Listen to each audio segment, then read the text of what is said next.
Attention, ladies and gentlemen, it's a pleasure to be here with Sharista, with Eddie, Deon, Cedric, Michael, Brenda, Cheryl, Caroline, Kavi, and everybody else. Please, on a scale from 0 to 10, how is my audio? Today, I'll be talking about histogram, such an important graphical tool. Very important. Very important. Very much important. Okay?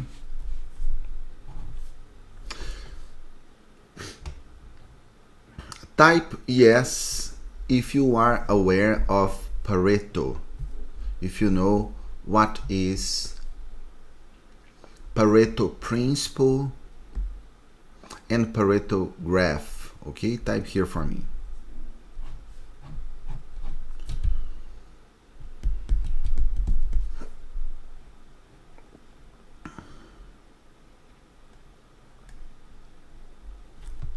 No? Yes? Okay, excellent. Because I would like to start this conversation saying that histogram has nothing to do with Pareto. Histogram has nothing to do with simple bar graph, okay? Histogram has nothing to do with prioritization, nothing, okay?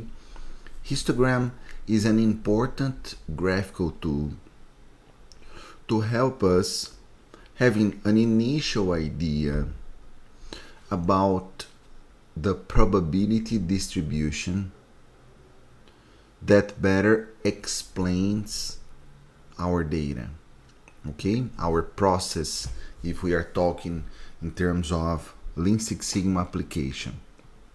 Today, I'll be deep diving in this beautiful and important graphical tool. And please feel free to drop your questions here.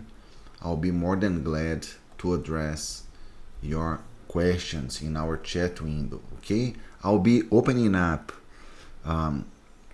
mini tab, and I'll be using a kind of, I would say, whiteboard where I can just write down a few things, and then I will make sure that you guys understand everything that I'm talking about, okay? So let's go there.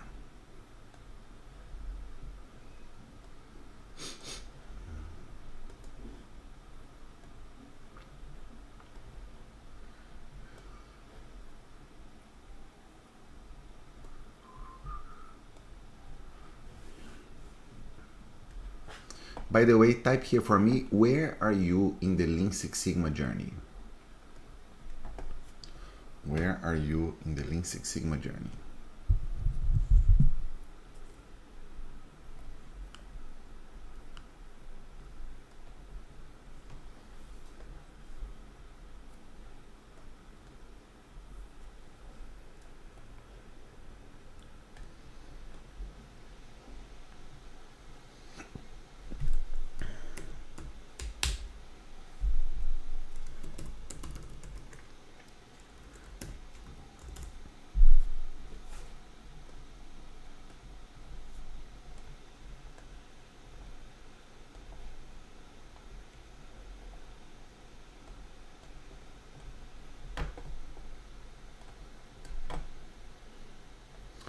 Yeah, so first of all,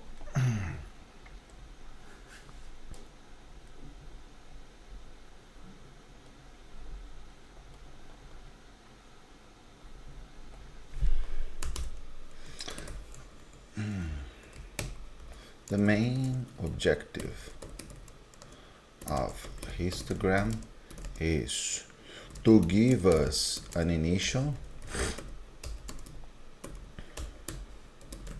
idea about the probability distribution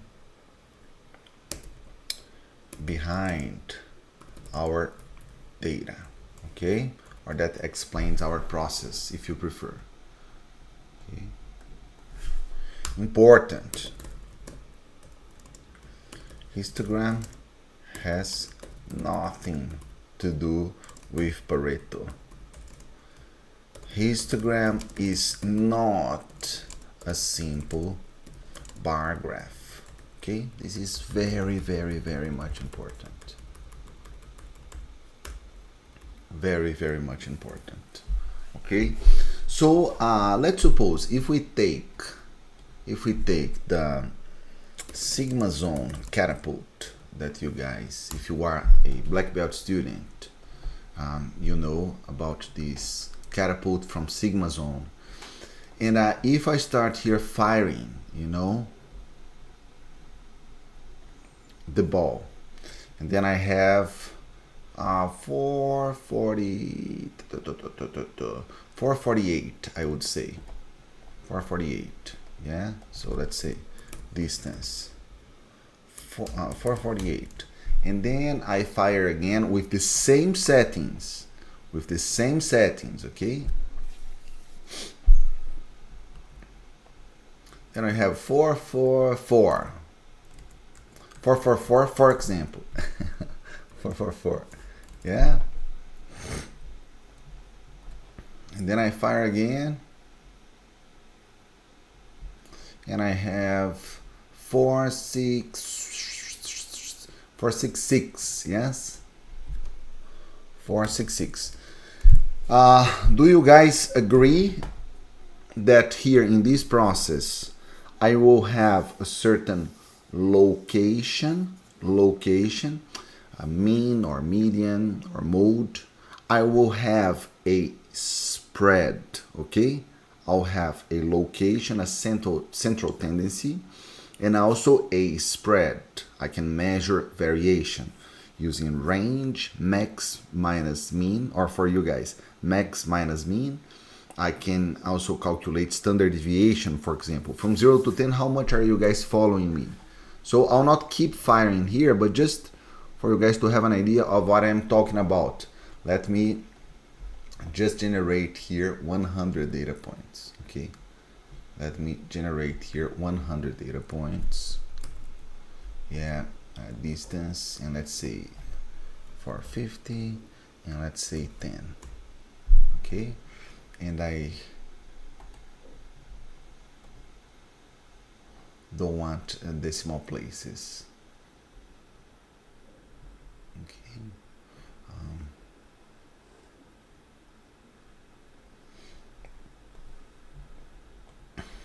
No decimal places, just to keep it as simple as possible. Okay, 100 data points. 100 data points. Yeah? Beautiful. So when I go ahead and I plot a histogram, and you can easily find a histogram in graph histogram. Yeah? Graph histogram.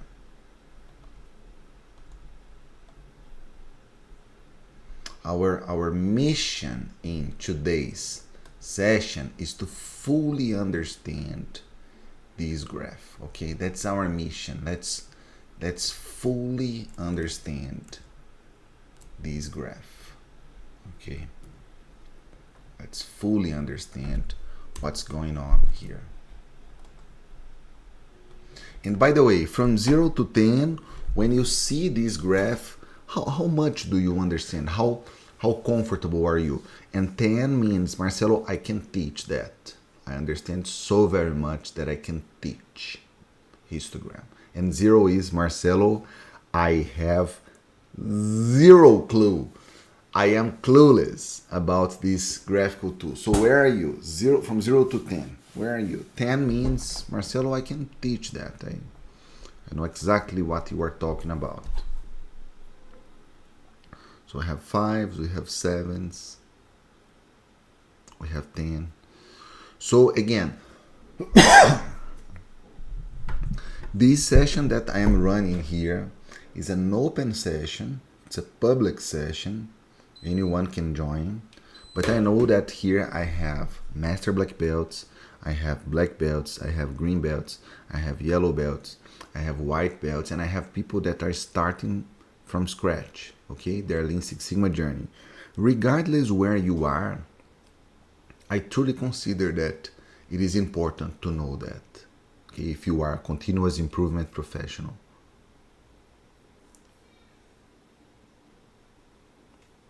Okay, and regardless where you are in the Lean Six Sigma journey, you know that I'll do all my best to keep it as simple as possible. Okay, as simple as possible. So let's take, for example, this bar here. Okay, let me change the color of this bar here. So I am evaluating only this bar. Okay, we are evaluating only this bar here. Okay, let me see if I can add a few things here.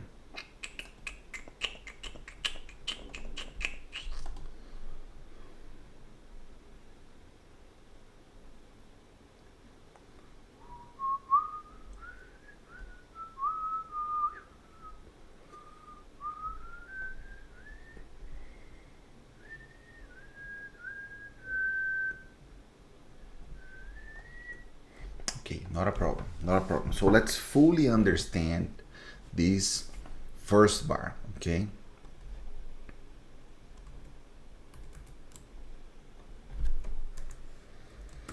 Let's fully understand the highlighted bar.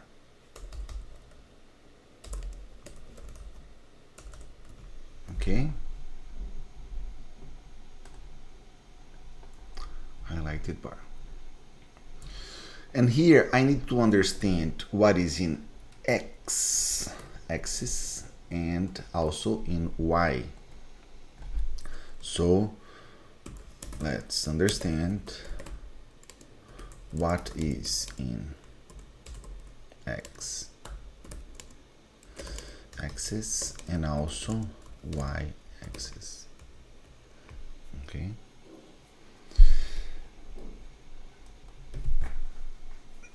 The height of the bar, okay, so you can see that there are bars that are short like this and bars that are tall like this. Are you guys following me? So what is the difference? Why do I have bars that are short like this and bars that are long like this? Here the difference has to do with frequency. If we take a look in y-axis, we will see frequency. And what do I mean by frequency? How many data points do I have in total? How many data points do I have in total in my data set? Take a look here. I have 100 data points. I have 100 data points. So what do I mean by frequency? What do I mean by frequency? I am saying that I do have 24 data points. I do have 24 data points out of 100. And these data points, they fall between 442.5 and 447.5. Please let me know if you understand that. Okay, this is very important, very important, very important.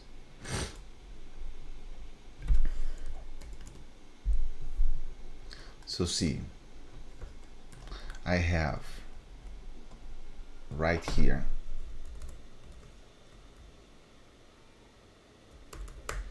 we have 24 data points out of 100, yeah?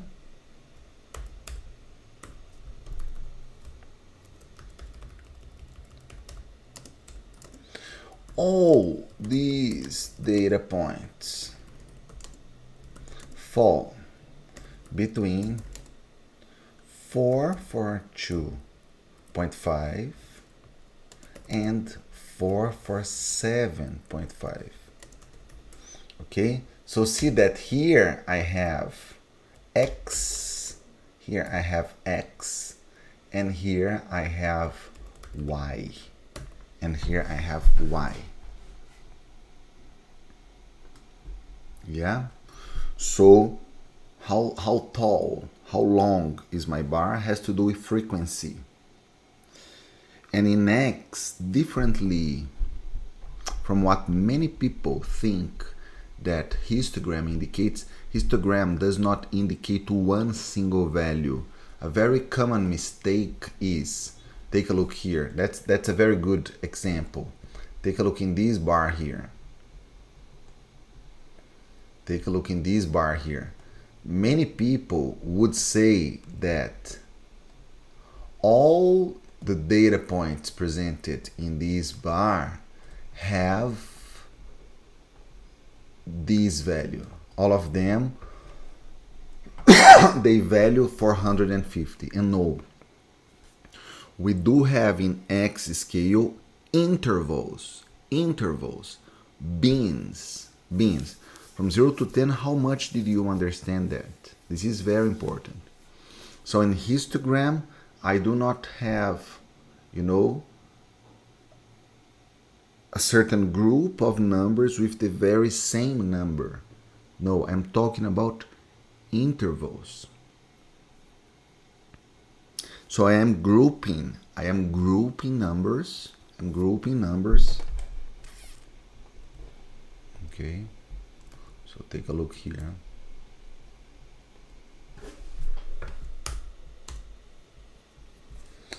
Histogram will be grouping, clustering our numbers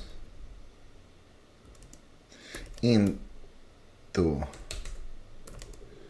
different intervals that have the same dimension, same size. And just to guarantee that we are on the same page, what is the size of the interval? What is the dimension of the interval? You guys tell me. What's the size of the interval? What is the dimension of the interval?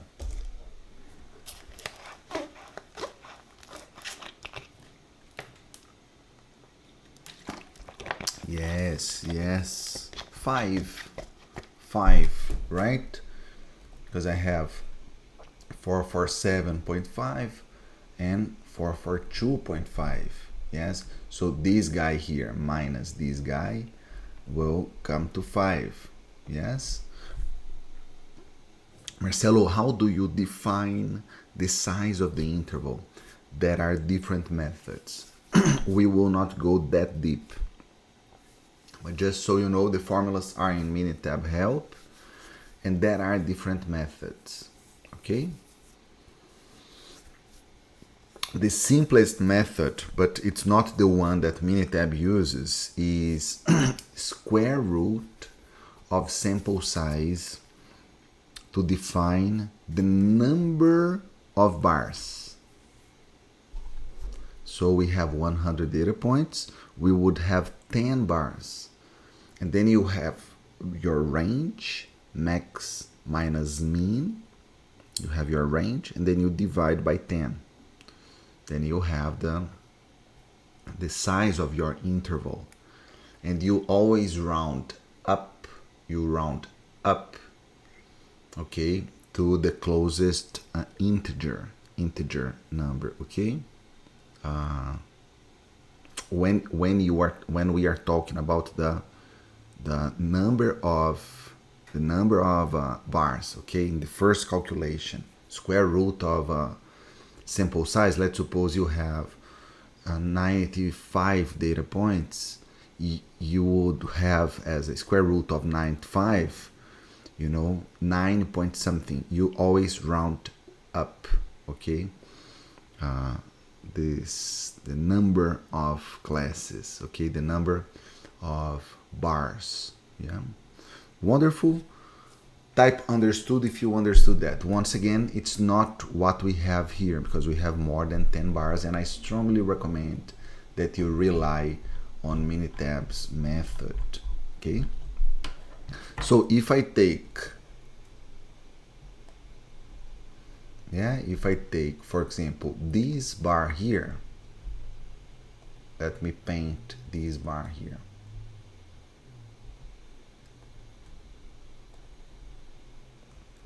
How would you read? Who can read this bar here for me? Type in our chat window. Type in our chat window. Let me increase the size a little bit. Let me see if I can.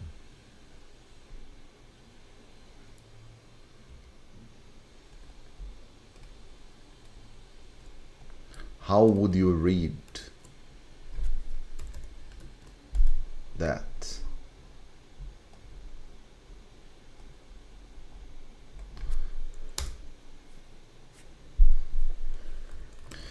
In this case, we have how many data points that fall into this interval. Yes, Brenda, beautiful. 467.5 and 472.5. Yes, we have 4 data points. 4 data points. Yeah. Guys, is there anyone from Asia here?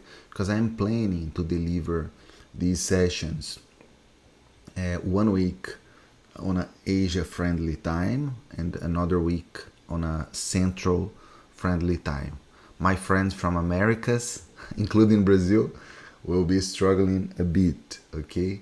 But let me know if there is anyone from Asia, because I know Asia would be challenging at this time.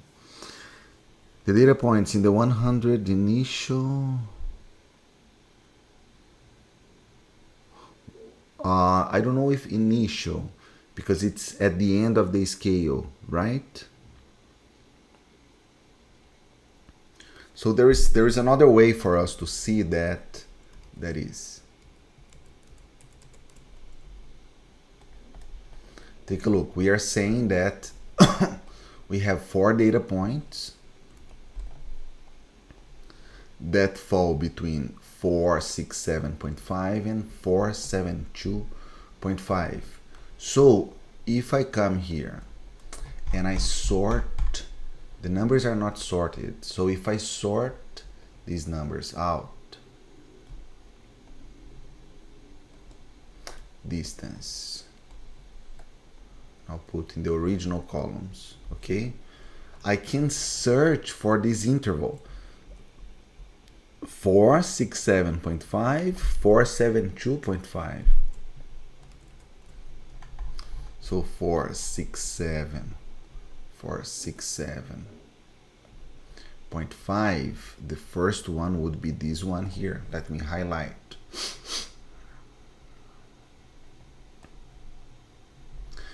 The other one within this interval would be 469, yeah?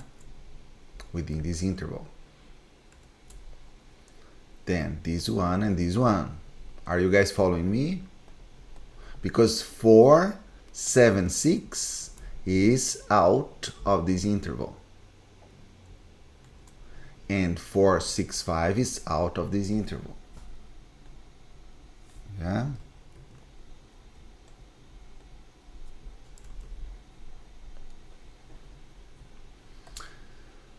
So please type new if you've learned something new here with this explanation that I have presented so far. Okay.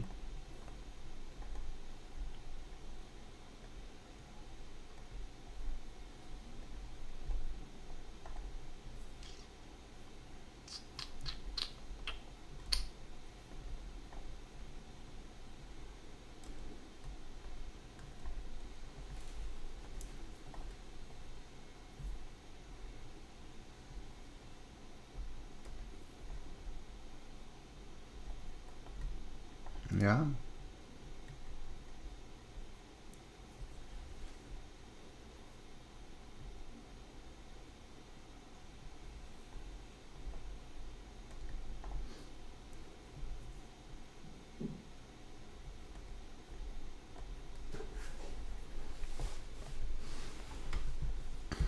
Wonderful.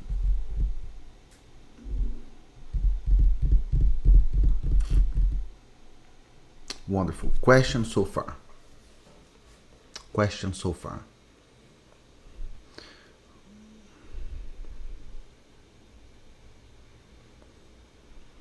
Perfect, Brenda. Wonderful, Wade. So please, if you are good, type I'm good. Yeah.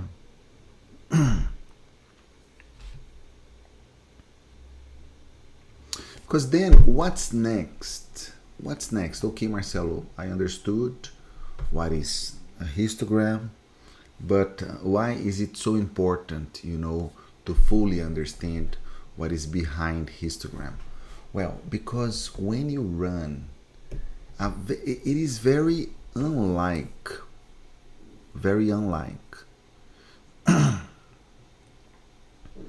that you will be running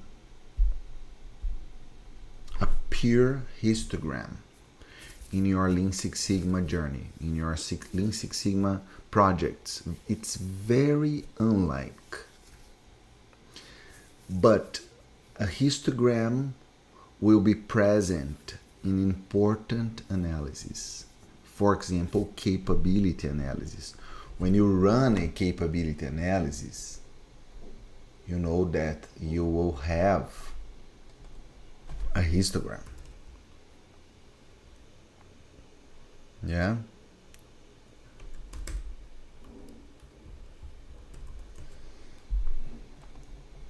You will have a histogram.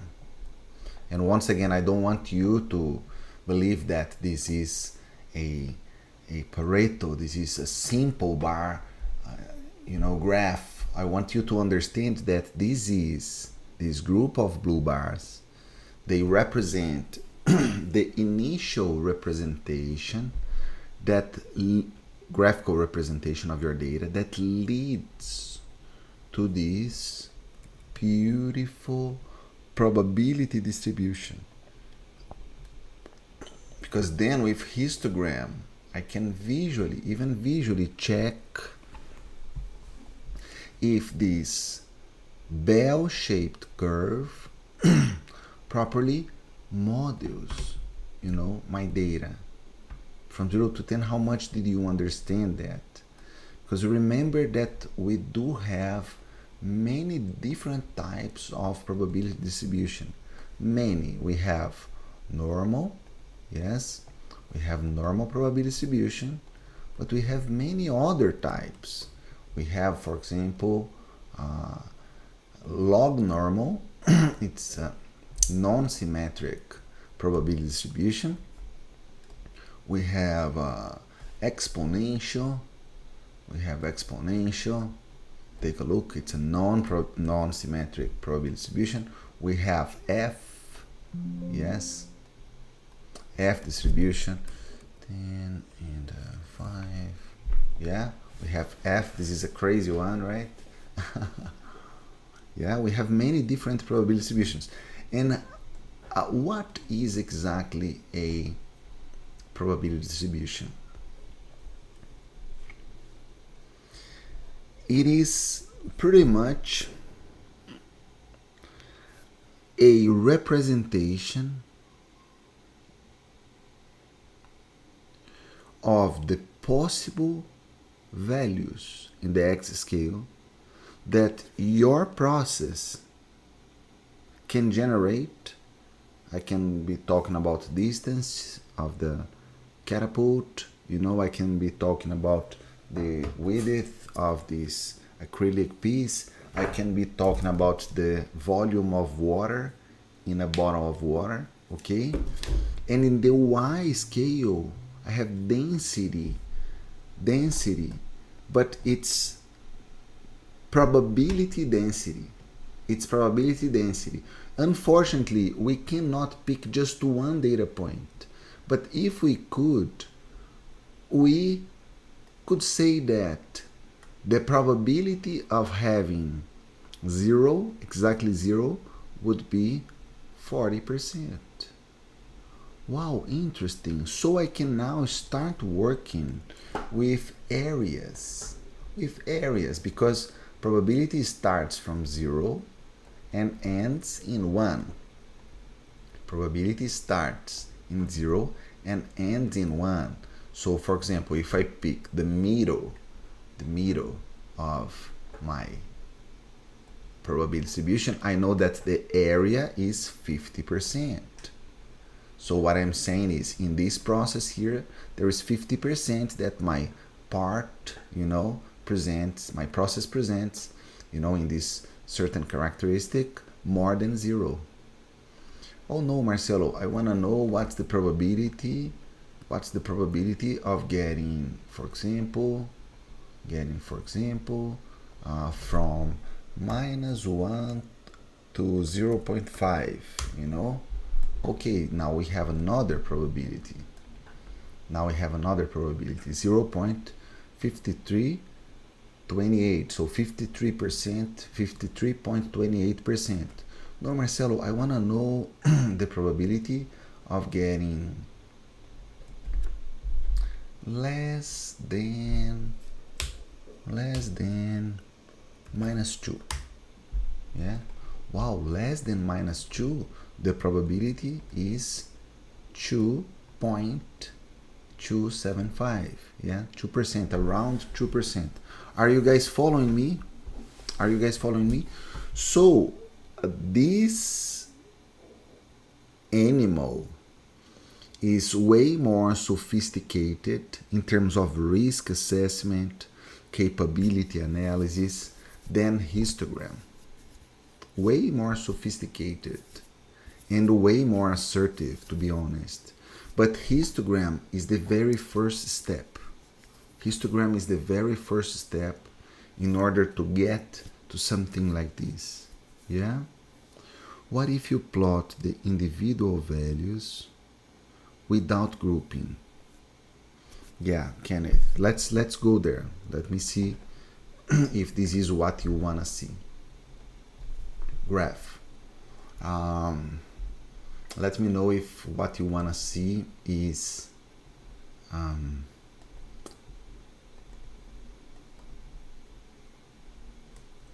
just this, something like this, right? We still have, see, here we still have beans, but the beans are different, I don't know if that's what you would like to see, or really, like here we can see all the 100 data points.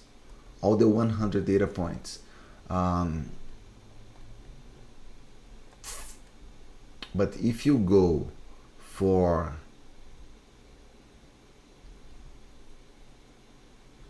you're very likely we don't have any overlap, If you go data by data, there is a way for you to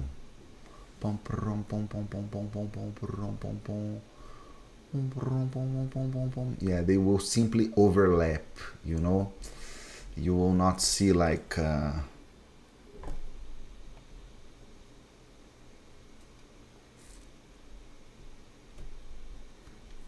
real groups, like real groups. So I don't know if this one would be the closest one, with simple, with each data point, individual data points, but we are still grouping, What we can do is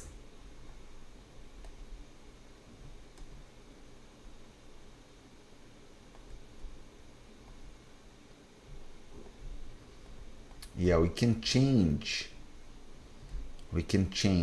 the beans, the value of the beans, the intervals, in order to have only for the very same data points, we would have like a small group, But the final effect would be you would have an impression that your spread is increasing. And the final effect is you would miss the picture in terms of shape. You would not see, you would not be able to see if your data behaves according to a normal probability distribution or exponential. See that in this case, we are already struggling, I don't know if you agree, but this picture here is way harder than this one here. Do you agree? This one here is much easier to see that your data behaves according to a normal probability distribution versus this one here. And you can see that the interval for histogram is 5, as we know, the mean. And here the mean for dot plot is 1.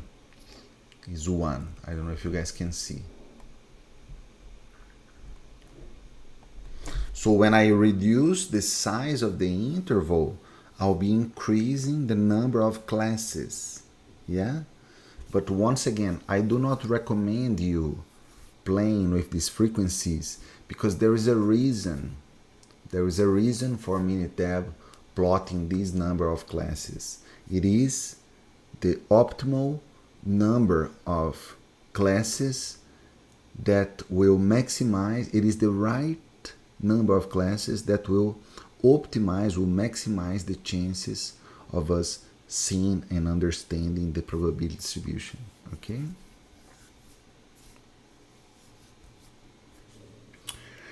If the x-axis has the values and the bars represent the frequency along the y-axis, is that a thing? Yeah, we would still need the intervals, because again, we still don't want to assess process. We are not evaluating process performance yet. We just want to understand what is the best probability distribution that explains our data.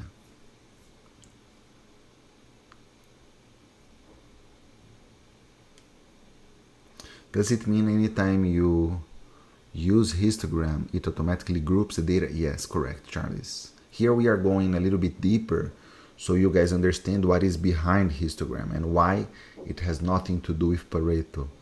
But you will not need to calculate the interval, define the interval, or define the number of classes. You don't need to worry about that. Yeah? So from 0 to 10, how much are we on the same page? Type here for me. My pleasure, my pleasure. Questions, very good questions. Very good questions. Yeah? And now maybe the million-dollar question. Why are we so crazy about understanding the best probability distribution that explains our data? Why are we so much interested in knowing that? What's the advantage? What do we gain when we say that the volume of water in this bottle of water manufacturing line, behaves according to a normal probability distribution? Why?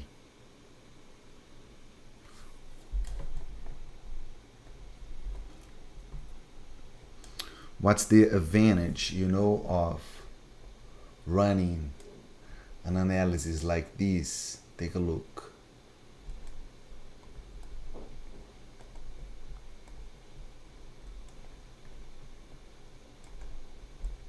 Yeah, this is a graph that we'll be explaining on another session, but every time that P is greater than 0.05, yeah, you failed to reject normality. So double negative, you failed to reject. So you can assume that your data, your process behaves according to a normal probability distribution. Yeah. But here, the thing is, it is fair to approximate. it is fair to approximate, you know, a normal probability distribution to this histogram. It is fair. It is fair. And so now I can say that, for example, in the histogram,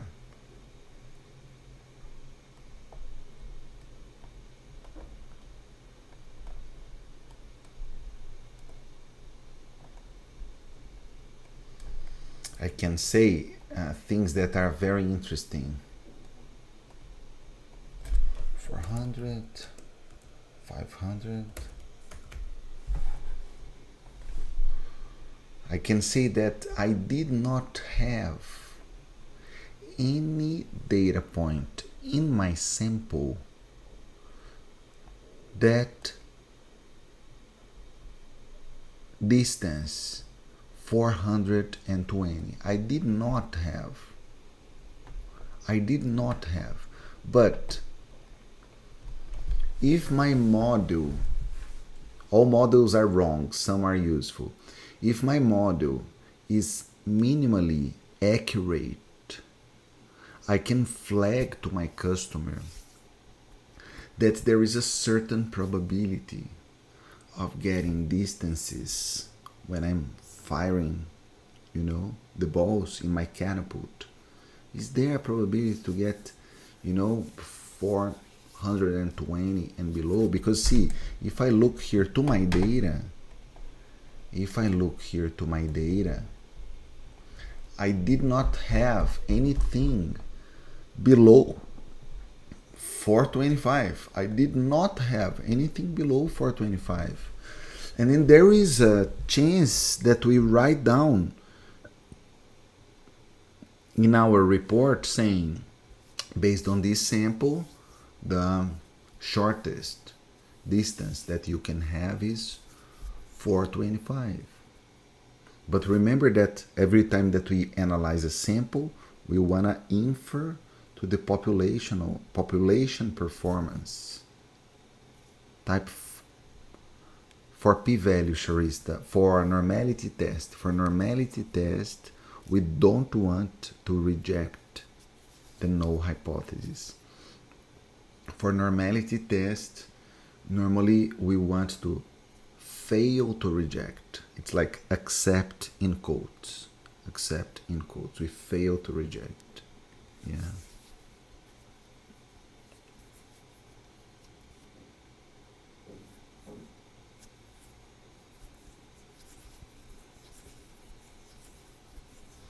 And so, if I come here and I take only the probability distribution, okay? So we have a mean and standard deviation. Let's use these values.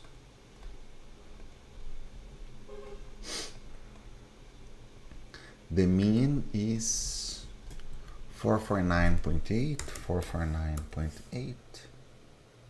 And the standard deviation is 9.754. Yeah. And then I want to know what's the probability of getting 420 or less. 420 or less. Okay. So once again, it's small, but it's not zero. It's not zero. It's 0.1125. It's 0.1125. Or I can check if what's the probability of getting less than 4 to 5. Less than 4 to 5. Interesting. It's 0.5. 0.005. It's 0.5%. So there is a chance. So you can tell to your customer that, hey, even knowing that we did not have any fire that reached less than 425, I want to let you know that based on our sample, we can infer, we can project that there is a chance of 0.5% that you have distance, yeah, a fire that measures less than 425. And it's 0.5%, it means you will get one every 200. If you shoot like 200 times, it's expected that you have one. If you shoot 1,000 times, it is expected that you have 5. It may be okay, but it may be a problem. It may be a problem. So see, this entire conversation about risk management, and believe me, market pays for that. Yes, you can be very well paid if you become a master in projecting, inferring process performance. As a good black belt, a good black belt knows how to do that. You can be very well paid if you can alert, if you can flag up front, that hey, based on current performance, we did not have any balls that the distance was below 425, but based on this sample, we should expect, one problem every 200. And then they will look at you and think that you are guessing, that you are, that you are a magician, but no, you are simply using science. You are simply inferring. You are simply using powerful and important inferential statistics techniques, and everything starts by histogram. Everything starts by histogram. If you have a non-symmetric, for example, time, normally time does not behave according to a normal probability distribution. Normally it does not behave. If you measure time for, let me see. Whoa, I'm inclined to take some real data here. Should I take some real data here? Type yes. Let me take some real data here from my white belt students. Is it cool? My white belt students from 2025. Let me see the time to take the white belt test. How cool is that? How cool is that? Let me see if I am right when I say that normally time does not behave according to a normal probability distribution. Let me see. I may be right. I may be wrong. Normally time does not behave according to a normal probability distribution. Let me take real data here. I don't know if I can, because of GDPR, I cannot show names. But just few data. Okay, so here I am on class marker. I believe you guys know. So in 2025, we got almost 3,000 people that took the test. Yeah, and let me see if I can export. Let me export.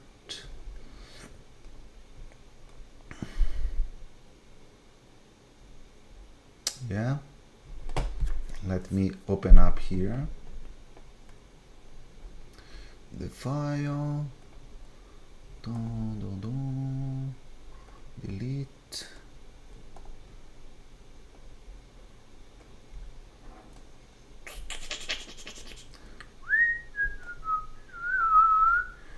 Okay.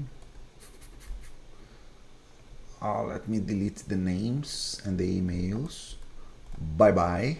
Wonderful. So now we are not exposing anyone. Okay, we are not exposing anyone. Points received, percentage, points available, minutes and seconds. So what I wanna do is, so we could take minutes, yeah, but Let's take the total time in seconds, okay? In seconds. So total time in seconds would be, and please correct me if I'm wrong here, guys, this guy times 60, right? Plus this guy. Is that correct? Minutes times 60 plus seconds. So if I am right, this person here took 1691 seconds. Yeah? And then I think we are good. We need to eliminate 0, people that did not take. Yeah, if you guys allow me. Because 0 would be really people that, yeah, we have people that take the test, they start taking the test, but then they just leave the website opened. Okay, so let me start with people that scored 3%. So I'm gonna take this number,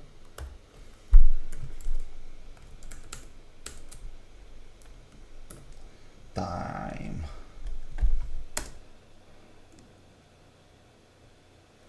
to take white belt test. Okay, so if I come here, graph histogram, simple, time to take white belt test. Whoa, come on, make some noise, make some noise. So see that this histogram, yeah, clearly shows that the highest frequency is here. Out of 3,000 students, around 10%, 289, took around 10 minutes, yes? So from 550 and 650, yeah? But we did have some superstars, you know? I don't know if they were approved, but we had 20 people that took in 3 minutes, you know, like 200, from 150 to 250, yes? But can you see that this is not normal? This is non-normal. This is skewed. This is non-symmetric. From 0 to 10, how much do you understand that this is non-symmetric? I cannot, guys, I cannot try to fit, you know, a bell-shaped curve here. I cannot. It would be ridiculous, you know. I cannot try doing this. I cannot try doing this. Yeah, this is ridiculous. This is not fitting, you know, my data. Yeah. So I need something like what? Something like this. Something like this. Ooh, skew to the right. Skew to the right. Yeah. And by the way, one of the techniques that you can use to identify the distribution is this one here.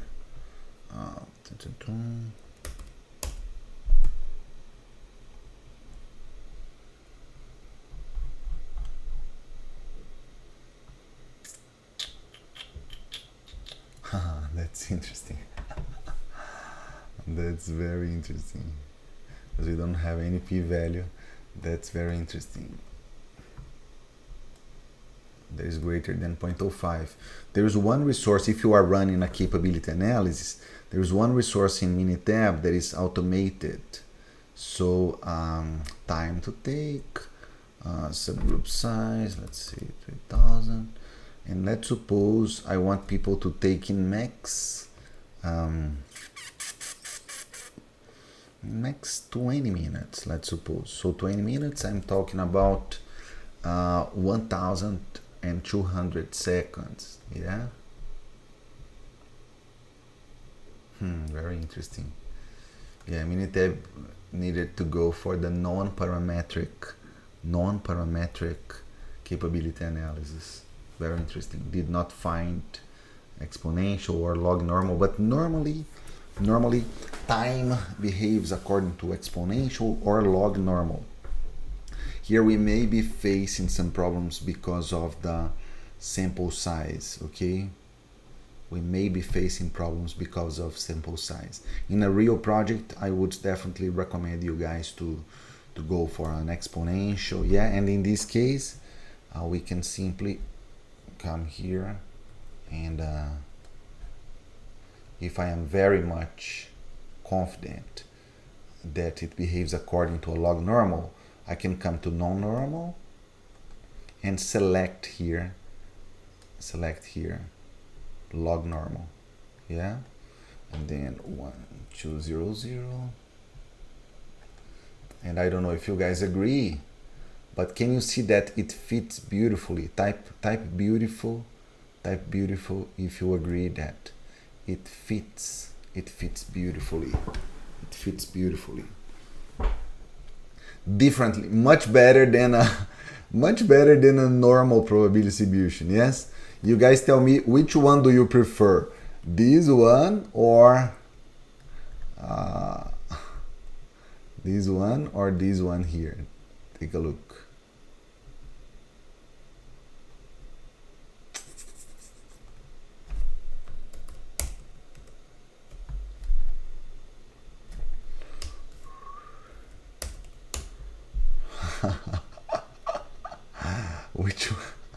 Which one seems to be more accurate in terms of modeling, you know? Which one do you guys prefer?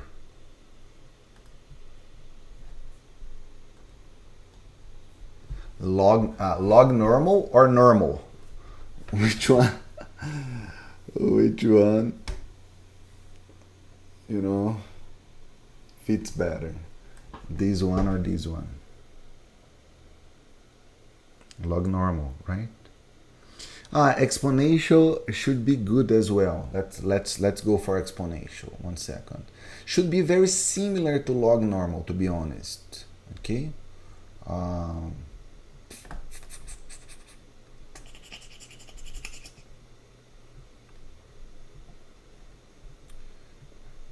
Should be very similar. Exponential. Not at all. Not at all. Much better, yes, much better to keep in log normal. Much better. So see, terrible. Terrible. Keep with log normal. Flight schedule very likely does not behave. Yeah, cycle time in general, lead time in general. Normally you will do good with log normal. Yeah, beautiful. So once again, quick recap.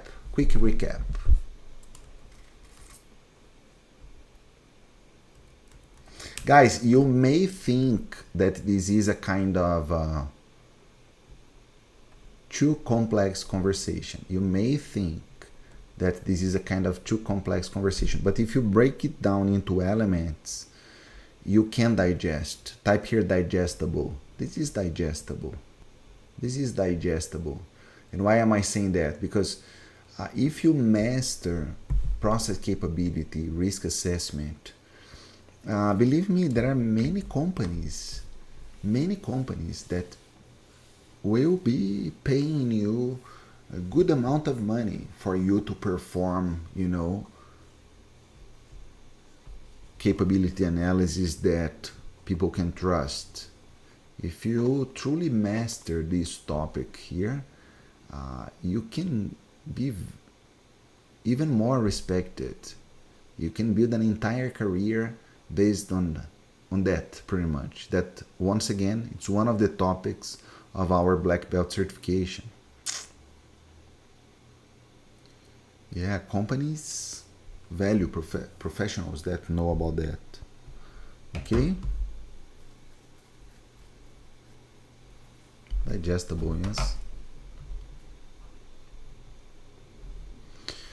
So, quick recap.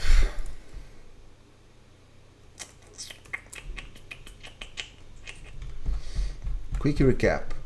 The main objective of histogram is to give us an initial idea about the probability distribution. We are interested in these things. Okay? These things. Things like that. What is the probability distribution that explains the process behavior? Wonderful. It has nothing to do with Pareto or a simple bar graph, okay? Then we have intervals in x-axis, and we have frequency in y-axis, okay? So we have frequency and intervals. Beautiful, beautiful. It will be defined by the software. Don't worry about that. And then histogram will give us an amazing initial idea in terms of location, in terms of spread, and also in terms of shape. Three things. Three things we must know when we are assessing a process. What is the location, mean or median, for example? Okay, my process behaves according to a normal probability distribution, the volume of water according to a normal probability distribution, with mean 1.5 liters and standard deviation 0.05 or 0.01 or 0.1. 0.1 is too much for 1.5 liters. It's a lot, right?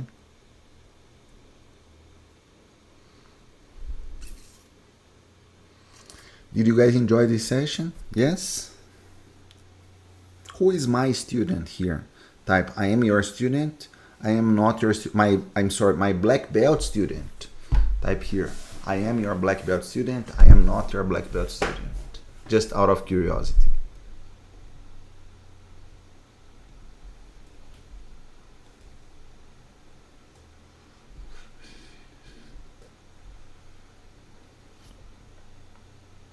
Yeah?